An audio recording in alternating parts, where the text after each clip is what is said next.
But let us begin with my guests in studio. 3 UK pop legends. Mutia, Buena, Keisha Buchanan and Siobhan Donaghy, all known together as the Sugababes. Hello. Let's have a little listen. It seems rude to interrupt that. There is a little bit of chair dancing going on this morning in ATA. Siobhan, Keisha, Mutia, welcome. Thank you for having us. So great to have legends in the studio. I just have to run through some things. So for those that haven't been paying attention, 6 number 1 singles, nominated for 6 Brit Awards, winning for Best British Dance Act in 2003, started their music career together in 1998. I know.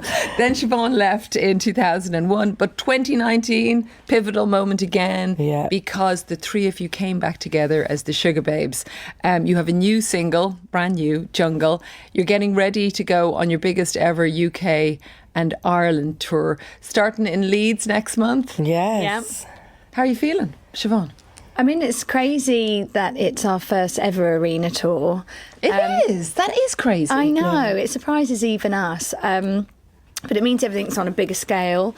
I feel like we've done so many shows over the past 3 years with festivals. And I feel like it's just, we're ready. We're ready to take that step. So it's exciting. Well, you know, Women's Hour has been to Glastonbury over the past couple of years, and apparently it was very hard to get in to see you. Yes. Mutia. We've done it twice. Well, the first time round was 2022. 2022. We shut that field down, and then we did it again last year, and we did it again. So, I mean, it's always nice to, you know, see things like that, because I always personally feel like there's no one out there when we perform. So when we do go out and we see everyone's there, it's and those of people, those trying to get in as well. Keisha, there was mentioned in a recent NME interview that as a group you take issue with the word reunion. Oh, yeah. Why do you think that's not the right term? Well, first of all, we definitely celebrate like all the nostalgia. We're huge fans of nostalgia and everyone come back together. But also as well, sometimes that means that you're just doing one thing and then that's it. It could be just a celebration of your legacy, which is obviously amazing. And we've done that. But we also are back and we're releasing new music and we want to, you know, be regarded among our peers.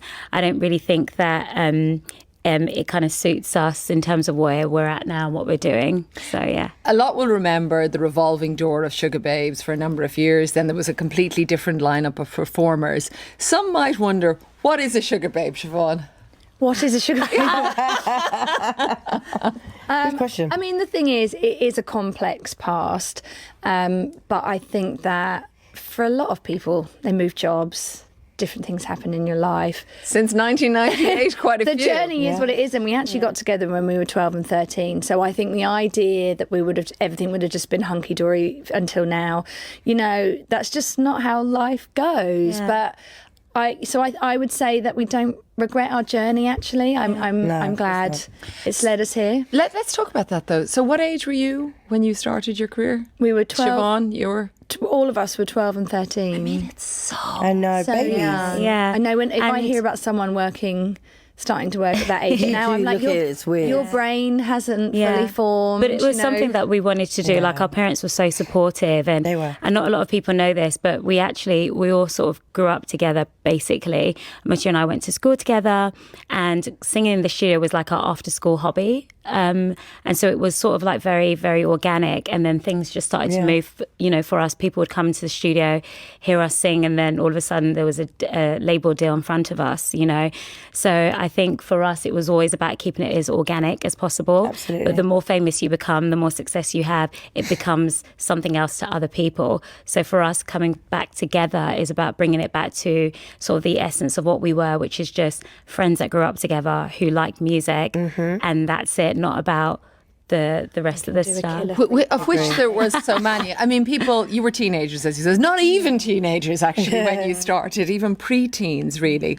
And like many other teenagers or pre-teens, you fell out with one another. But for you, fallouts were tabloid fodder, whether it was allegations of feuds or bullying, for example. But people might be wondering, how do you leave all that behind, that intense scrutiny, which must be very difficult to go through at a young age in the public eye, and come back and say, do you know what? We're going on tour together. I think we just rise above it. I think that, you know, a lot of what people have read isn't actually kind of what went down. And, you know, life is more kind of nuanced and, you know, there's more context to it than what people would ever have known or heard. And, you know, only we know our past and our true story. And, you know, we bring it back to the music and what we love. And it's been important for us to make it about that because the legacy is so incredible. And we're really proud of the new music. And, you know, it's women. It's funny, we're talking about this on this show, but, you know, it's women in particular in this industry that kind of, you know, it becomes more about the gossip and what they look like and blah, blah, blah.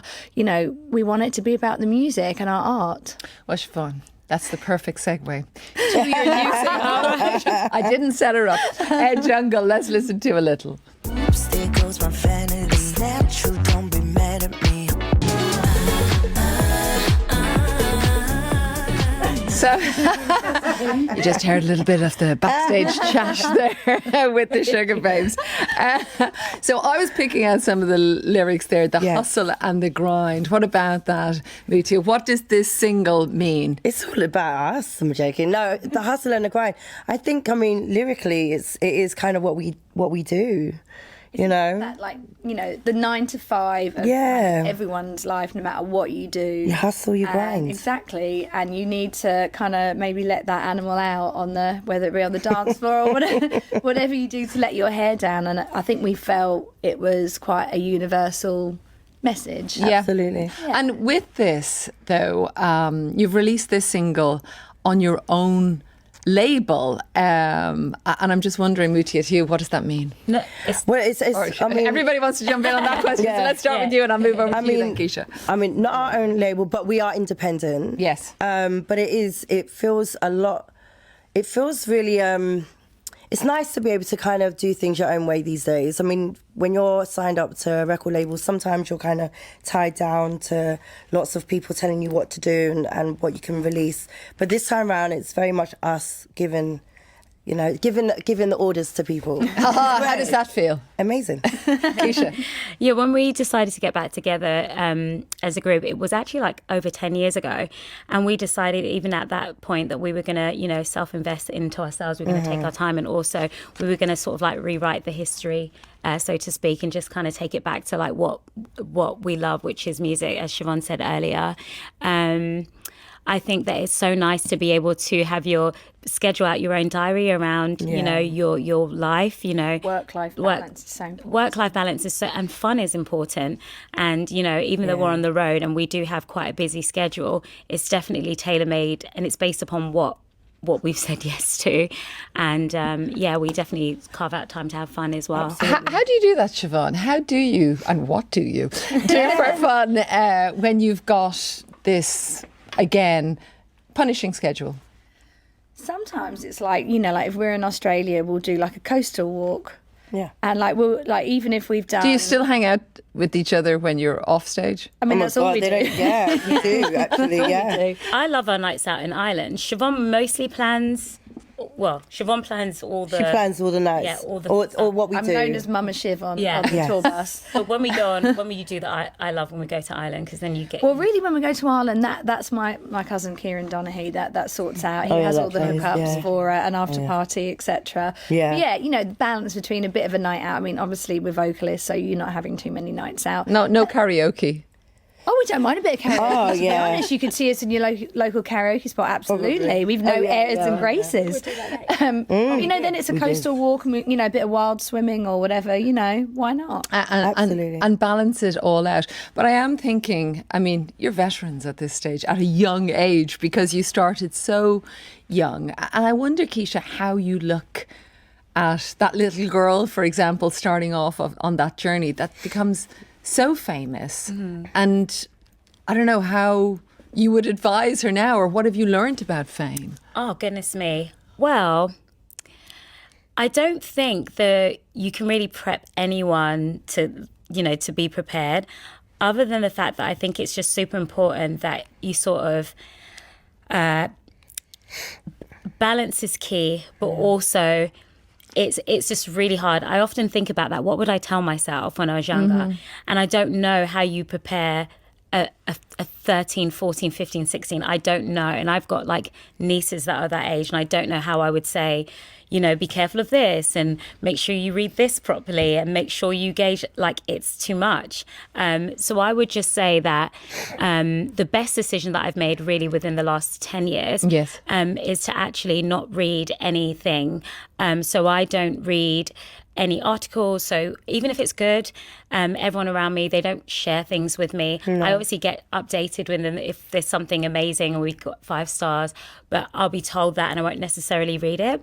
And that's really helped me just with my mental health, because I think if you're told you're amazing all the time, the one time you're not told you're amazing, that's kind of hard. And then if you're battered all the time, that's not good either. So I think you put your best foot forward. It's never going to be perfect, but as long as you know you've done your best, that's good enough, and that's it. And those who are around you, if you surround yourself with the right people, they will always give you healthy criticism and help you to grow in those areas. But for me, it just doesn't work if I'm sitting there like reading comments, and it's done wonders for my It's so interesting because I've had lots of young, very young artists in here as well that were kind of grappling with that and walking the line. Mutia, anything else you'd like to add about how you see fame, or look at it now, or looking forwards or looking back? I think now I enjoy it so much more. Do you? Yeah, I do. That's lovely. I do. I kind of wish I did enjoy it as much as I do now, but to be honest, I feel like being grown and, you know, we've all got our own families and stuff, I feel like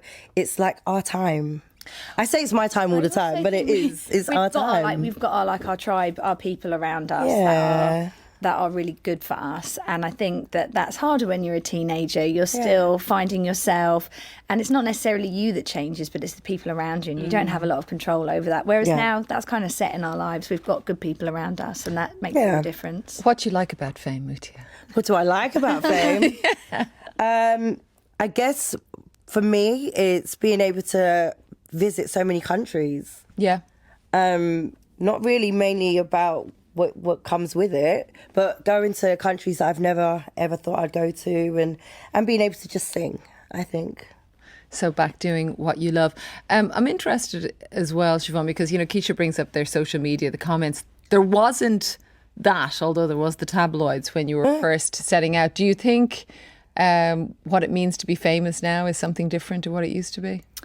I guess that it's less concentrated on any one person, because there's just so much of everything. And in a way that kind of takes the pressure off. I always just think, well, that seems really like intense and maybe important to me, but not. I try and tell myself that like no one else cares. So like, you know, we move on. Yeah. Yeah, with your success, of course, and there was Girls Aloud, the Saturdays, Little Mix. Do you think people will ever tire of the girl group structure, or it's here to stay? I didn't even mention the Spice Girls. God, there is room for more. We love a girl here to band. Stay, definitely. Yeah. There is so much space.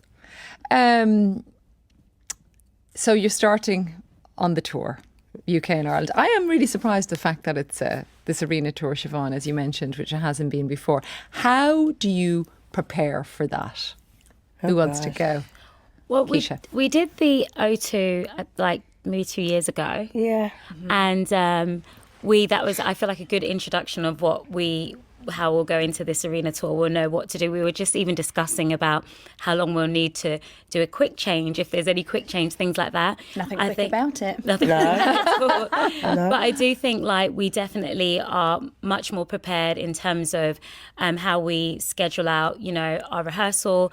Before we just thought you just rehearse back to back to back. Now we're like, actually, no, it's like 2 days on, 2 days off, that kind of thing. And also preparing our voices, you know, way more better than we ever have before. So do you have to get physically fit? Like, do you have to like start eating really healthy and exercise? Oh God, we try to. If you want to. Yeah. I started like a fitness journey in January, but I think Yeah, I just think you just want to feel your best, but also it's just about comfortability. You know, Yeah. might do trainers for half the show. You know, it's about feeling comfortable, and also just for things just to feel very like organised. I think that we're big on organisation. As long as that's You do happening. need stamina for it, though. I'm like, sure. For sure. Yeah. It is quite a physical Sleep. show. Yeah. Yeah. Yeah. I'm also, there's just something in the back of my mind before I let you go. What would be your karaoke song if you ended up in Dublin in some karaoke spot on your nights out? I would do Creep. Oh, And good only one. because I once did karaoke and I did Jolene. Dolly also Parton's Jolene, and I was like, this is going to go down a storm, and it didn't. And then my husband gets on the mic with his friends, and they're like shouting in the mic, so like, TLC. I'm a creep. I'm over thinking. Oh my God, it was like a mosh pit. It went wild in there, so I was like, right, I'm stealing that. That is now my karaoke song. Yeah. Destiny's Child did a song called So Good. And it's like a super like affirmation, like positive and doing so well now. And you didn't think I was going to do well. That's always a good one because everyone pretty much knows that. Yeah. Quite, yeah. I think I always do it every Christmas. Fast Cars. It's the Tracy Chapman. Oh, yeah, it's a Chapman. nice one as well. Absolutely. I'm just laughing if you were doing a Sugababes song and somebody walked by a booth, they'd be like, what's going I on love in that. there? I'd love to see that. we would do that as well, wouldn't we? No Yeah, shame. So good to have you in. Thank you all for coming in Thank studio. you. Have a Thank you. wonderful time on the tour. Have an Thank absolute you. blast. Best of luck with the single Jungle as well. And of course, we have been speaking to Siobhan Donaghy, Keisha Buchanan, and Mutia Buena. Thanks so much for coming to Woman's Hour. you. Now, we are going to move on. 84844 if you'd like to get in touch.